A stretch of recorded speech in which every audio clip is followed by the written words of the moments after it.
Oktoobri alguses levis Eesti meedias tõdemus, et Tallinnas leiab soovi korral prostituudi kõigest 20 minutiga.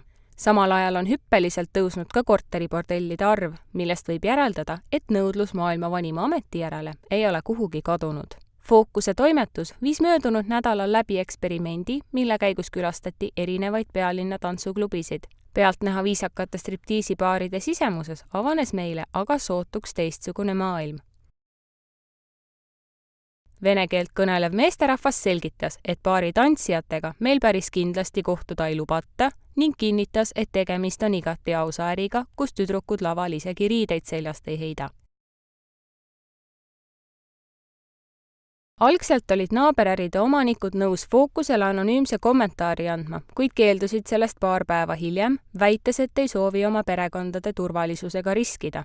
Stripiklubi omaniku hingel olevat loendamatu hulk kriminaalkaristusi. Sarnase kommentaari andis Fookusele ka linna südames asuva Soho klubi omanik. Kuigi Soho ajab oma äri ausalt, nentis omanik, et antud valdkonnas oma nina teiste tegemistesse toppimine on rangelt keelatud.